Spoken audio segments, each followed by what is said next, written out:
Hi. August is National Minority Donor Awareness Month. This is a time that we bring awareness to the importance of organ and tissue donation in our minority communities. And I'm so excited because this month we've had the opportunity to share with our social media fans out there different information around donation and how it affects our minority communities. And so today I'm really thrilled to have Fernando Jackson, also affectionately known as Farmer Fredo. He is with Flint River Fresh. He's executive director there. And he's going to talk to us a little bit about the great work that he is doing down in Dougherty County with community gardens and really helping to get food on the tables, fresh food on the tables of those families that need it. So I'm really excited to share and hear more about him. And so welcome, Farmer Fredo. How are you? I'm doing good this afternoon. Thanks for inviting me to be a part of this National Minority Awareness Month, and just really helping to talk about the work we're doing to make fresh food more accessible for everyone. Yeah, no problem. And thank you again for being here. So first, I went to Flint River Fresh's website, and there is a lot of information out there just about you. So I would love for you to kind of tell us a little bit more about yourself and the work that you all are doing. Yeah, so I have been, like I said, having my hands in the dirt for about 17 years now. Started growing in my mom's backyard with a 5-gallon bucket and a couple raised boxes, and then went on to doing an internship at Cornelia Farms in Americus/Plains, Georgia, Sumter County, and just through that, I just saw. People that were asking or trying to figure out how can I grow for myself or where can I go find fresh food. And that conversations and those interactions just led to me just pursuing ways of creating what I like to call super simple techniques that allows for anyone of any age to grow food. And so that just kept on going, got involved with the Dougherty County school systems with their school garden projects, and then got introduced to the Flint River Soil Water Conservation District. They were hiring an urban agriculture coordinator through a grant, and I applied for it, received it, and then as we started doing the urban agriculture work, saw more and more how individuals were dealing with food insecurities, and we just wanted to become like to be a advocate, to be a connector for fresh food in these communities. So that's kind of what led to what Flint River Fresh does. And of course, this conversation will go a little bit more in all the workings, but it's been a 17-year journey. And I'm really thankful for what we were able to do, even in the midst of the pandemic last year, where a lot of things were shut down. Flint River Fresh was like full steam ahead with doing produce boxes to individuals in needs, as well as converting, like we like to say, converting green spaces into food spaces, and teaching people how to leave what I call a food print in an underserved, oftentimes forgot about community. I love that. That's really awesome. We, in our role, or in my role as an education specialist, and we're going out and we're educating on organ and tissue donation and why people need to become organ donors. One of the things we often talk about is just that, right? If you stay healthy, then hopefully you can stay off the transplant list and aren't in need of, an organ at some point. And most of the people that are waiting right now are waiting for a kidney. And so the work that you're doing is so vitally important.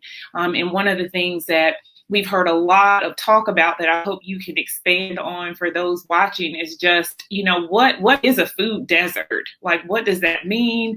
Is that kind of what prompted you to do what you do? Because I feel like that term has kind of become, I guess, more of a modern way of maybe saying what you've been doing. It sounds like. Yeah, so a food desert, just by definition, is a region or an area where individuals have a lack of access to fresh fruits and vegetables. Those factors can be determined based upon individuals' income, that they might have a grocery or produce outlet that carries fresh fruits and vegetables. But then also what we've also found too, that in certain regions of our state, it's also just tied into the poverty level, where if you're like an area with 30% of the people living in that area is below the poverty line, that's considered to be a food desert, or food, like limited food access. But then also what we found too, circumstances have also created situations where people can't, we talk about low transportation that can be tied into, of course, public transportation, but individuals that are homebound, that depend upon people to come to visit them, are also kind of in that situation where they're in a food desert. And then by not having access or within a 1 mile walk of a local, again, grocery store that provides fresh produce is the key piece, because they might be surrounded by food outlets. They might be fast food restaurants, or they might have convenience stores where you can go in and get a soda pop, but the key thing is having fresh fruits and vegetables that you could readily go pick up. I always say, like fresh from the field, straight to your table, that sort of thing. Exactly. So I want you to put in perspective a little bit about just how many gardens you manage, because you're a busy person. I mean, I'm sure from sun up to sundown you're doing something. So put in perspective, like how many gardens, what does your day kind of look like as you're managing all of this? Okay, so within Dougherty County schools, we have through the Dougherty County school systems what we call partners of excellence. We are overseeing 14 elementary school gardens. We also have one middle school that also has a garden. And when we say gardens, we're talking about 4x8 raised garden boxes, and each of these schools has a minimum of 8 of them.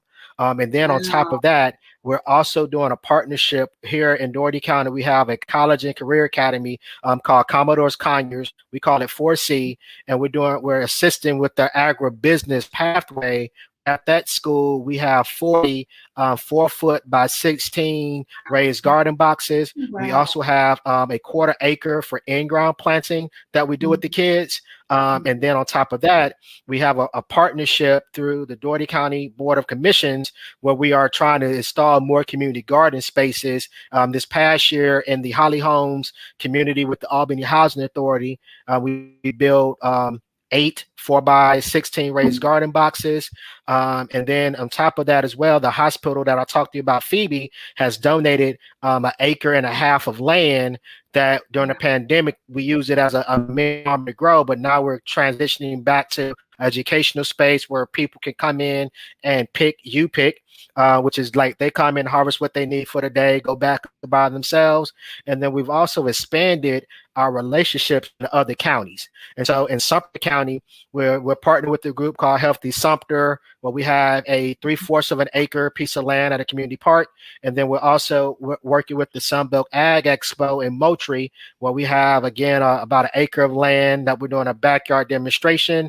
And this year, upcoming at the Georgia National Fair, which is October 7th through the 17th, we're doing a learning farm there as well. So total, we say we are managing over 5 acres of land, wow, in addition to doing 235 raised garden beds, and then about 3/4 of an acres of community orchards. I mean, wow.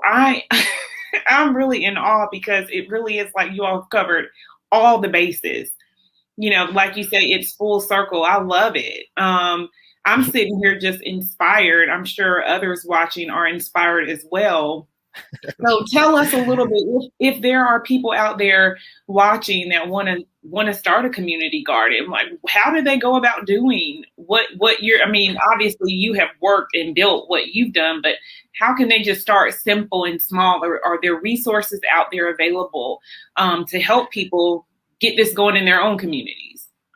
Yeah, so I was explaining to people how I got started in the school garden arena was that my son was like in the 2nd grade, and I went to go visit the school, and I looked out and I see like they have these raised garden boxes and nobody's tending to them. And so me being a farmer, I was like, well, I can kind of come help out, plant some stuff, provide some collard green, turnip, mustard green seeds, spend some time because of course I want to hang out with my son, whenever I can.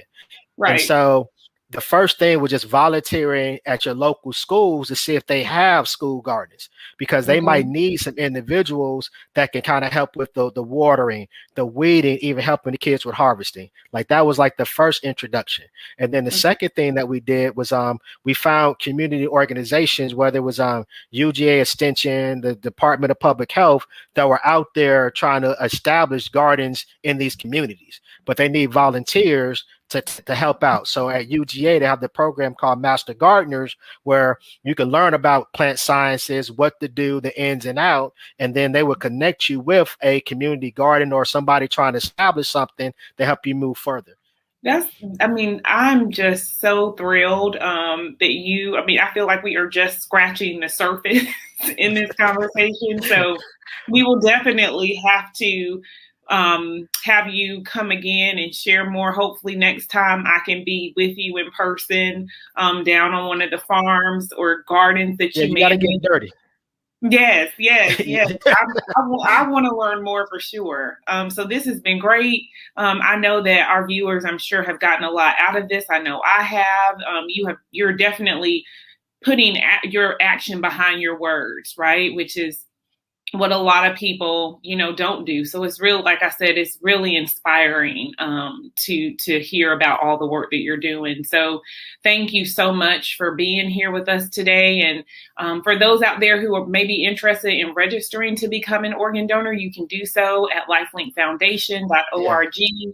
And that's scrolling at the bottom of the screen. Just thank you for being here, and happy National Minority Donor Awareness Month. Thank you so much.